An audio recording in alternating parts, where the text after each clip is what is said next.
Hello, everyone. So today I wanted to share a little bit about my journey into somatic work. And first thing you're wondering probably is, why do you have a bandage on your hand?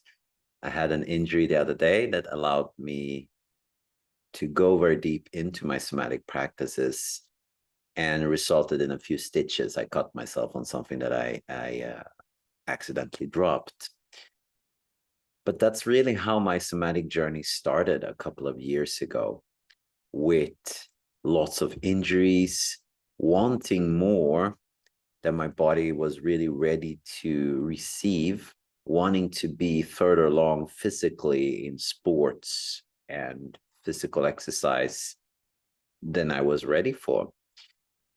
And I realized after a few years that it was not so much that I wasn't good enough or that I was practicing in the wrong way. I actually didn't want what I was looking for. And that sounds very strange, but I was doing physical exercises and I was working with sports as a way to primarily manage anxiety. I loved it too, but the primary aspect was to relieve the anxiety. And you can imagine, if that's where you come from within, you're going to make choices that are not always sustainable for you. You're going to be pushing where you might need to step back, because if you're going to get good at something, you need to learn to take a step back. You need to learn to rest. And if you cannot rest because your emotions gets the best out of you, that's when we start to get injured. That's when we start to take away those little safety features that allows your body to work, rest, grow stronger, work, rest, grow stronger. And the same actually goes for our mental and emotional well-being, although it's more readily available and spoken about to work with physical health to feel good. The very same goes for mental and emotional, which means if you don't give yourself a pause, something that you like to do. When I say pause, I don't mean watching television. It might be that that's a pause for you, but a pause for me is when you're engaged in something that you like to do. It doesn't feel like work, it doesn't feel strenuous, and it adds energy. It gives you energy, not adrenaline, doesn't push you into the survival state. It gives you energy. So for me, that is being out in nature. It doesn't require anything of me. I can lay down on the lawn and I just feel the grass and I connect to the grass and I just feel I'm replenished. It gives me energy. It feels good. And it gives me a pause from doing the daily activities that I usually do. And these kind of practices I usually do to connect deeper to my body and to my environment. And I call them somatic practices because they're really a way of using your body to go deeper into who you are, to being present in the now. And the great gateway to being present in the now is really through your physical body, through your structures of your body. And then we can go to different layers from there. But that's the first step. And that's really the main vessel that we have to harness and to work with. And the better we can take care of this vessel, vehicle, temple, the more refined we can be in our practices and the better we can show up as ourselves, no matter what life tests us with and no matter what situations that comes our way, because we know where we're coming from. We know how to navigate this vehicle. But in order to do so, we have to look at all the aspects of it, not just the physical exterior. We have to look at the organs, the emotions, thoughts, memories. How is your body really doing? And build it up from the ground and honor it every day. And that's really why I got so much into the grounding practices, because part of it is psychology too, but a lot of it is practical. It's not necessarily that we have to sit and talk about emotions or thoughts all the time. In fact, it's not so much about that at all. It's more where, what, how does this feel in your body right now to talk about, to listen, to hear, to think, to express. Where does it go? Can you allow more space in your body for this sensation to flow? What is it trying to teach you? So it's really a journey. It's like a dance. It's like a detective work. So when I looked at the somatic work, it kind of reminded me of the martial arts that I was doing for many years, right? If one way doesn't work, you try something else. It's almost like when someone is sparring, someone blocks, someone does something else, or like a dance. You follow, sometimes you lead.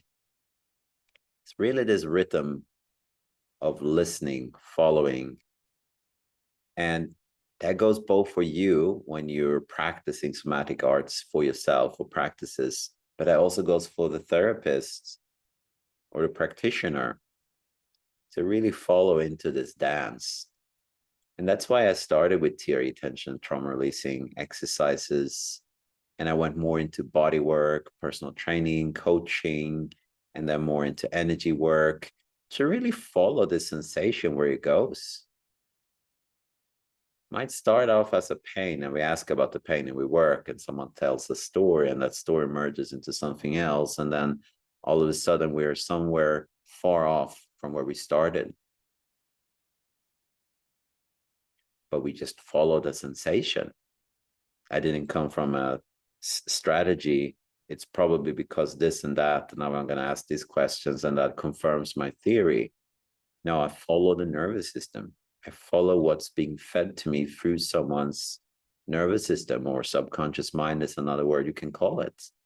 What is really being relayed to me, and what happens when I listen to it and give it space to express itself more than this person's conscious mind might allow them to do because of belief systems, life, traumas. Well, we start to heal, right? We start to find our way back. We start to let that energy go. We come back to ourselves. And the thing is, some people say, should you really go back and dig in the past? Not necessarily. But look at it this way. Whatever is not released in your system, whatever is stored in your system, is always going to look for a way out. And it might start up with whispers. We're looking for a way out. And there might be those little things that doesn't feel good in your everyday life, and you don't really know where they're coming from. And you're like, whatever. I just double down and I go through it. They become a little bit louder. You're like, yeah, it's just growth ache. And it might come to a point where they start to scream and you start to have injuries, so things starts to come up for you. And that is because this energy is looking for its way out. So I usually say it's not about going into the past chasing ghosts. It's about taking a stop and letting out whatever wants to come out, so you can use all your energy, resources, gifts, and skills to pursue your purpose and go where you want to go. Not necessarily faster, but more wholesome, more sustainable, and enjoy the journey as you do, because it's more than just a grind.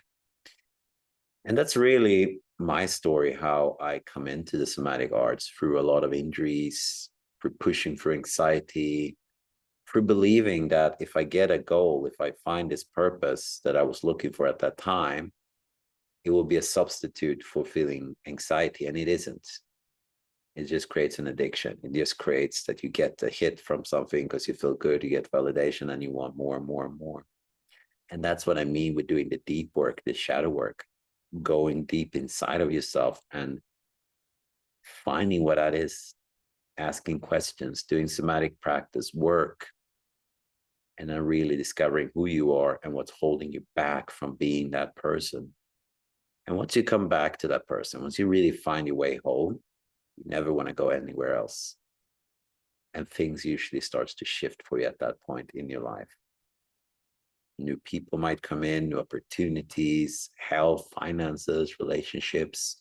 It will change for you as you enter into that state of being who you truly are and undoing anything that's blocking you. And that is why I'm teaching the theory provided training program, because it's a 1-year journey to go to that place and learning how to do it for yourself, for others one-on-one, for people in group situations, in person, online. That's why I teach the grounding program, for people to learn the skills for themselves, which is great to do as a standalone product. And it's perfect to do adjunct with the theory provided training program, because it goes even deeper into the grounding than what we do in the theory providing training program. And that's why I'm going to teach Fascia Workshop coming up this year as well, because the fascia is so immensely connected to everything when we're talking about somatic practices. The fascia is what keeps everything together, and it is recognized as a separate organ. So it has a separate function. It has a holistic function. It makes everything in your body talk to each other and relate to each other. So when you learn how to navigate the fascia, everything starts to function and work better within your body. And that's also why I'm later this year are starting to teach more energy-based program as well, for people to go deeper into this journey, as I have done as well. And I didn't start from an idea. I didn't start from an ideal. This would be cool to teach. This would be cool to practice. I actually started on the other end. I actually started being very, very reluctant to a lot of spiritual practices, to a lot of practices that wasn't anchored in someone that I thought was reliable's wisdom or knowledge or understanding. And I practiced, and I was proven that there's other ways to do things. There's other ways to get results, not just for me one time, not just for one person one time, but repetitively over the period of years. And that's the base, or this foundation, for everything that we practice here at Living with the Spirit. And that's also why we did the retreat, for people to come in here and live in a way that embodies these practices for 3 weeks, and to really boost, to work through a lot of blockages from being yourself, and to really take those giant leaps forward, have experiences, gain tool and practices to have more life-changing experiences as you leave the retreat. And that's why we continue to do retreats for this year out. And then we'll see, we're going to work with a lot of other aspects too, to help people in a grander scale, a larger audience. So that's why we have all of these different practices and work the way we do, is to share our journey and where we came from and what really has worked for us in the realm of somatic practices, detoxing, working with the nervous system, shadows, to really find your way home, to come back and find your way home. Not from a theory, not because someone else wants to, but because it's where you belong. It's where you live. Anywhere else, it's just a journey out, and then you come back home. So if any of this felt interesting for you to explore, or if you felt inspired, or you want to know more about this, feel free to ask me, and I'll be more than happy to share more about our programs. Or maybe you just feel ready. Yes, this is what I want to do. Just write me a message and we set up a discovery call. There's no strings attached to the discovery calls. We have a chat, we see if it's a good fit, if we vibe energetically, if our nervous systems feel compatible, if we can find a good solution time-wise and meet your needs for what you're looking for, the journey you're on, and the next steps that you want to take. Write me and we set up a consultation, and we'll see where you're at. And we will do the best we can to always help you, no matter if you continue working with us or not. So thank you very much for following along this journey of me sharing a little bit where I come from and why I like the somatic tools as much.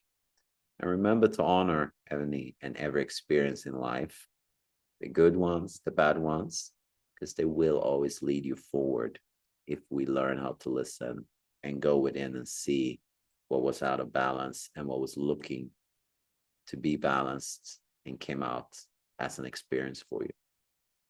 Have a wonderful day.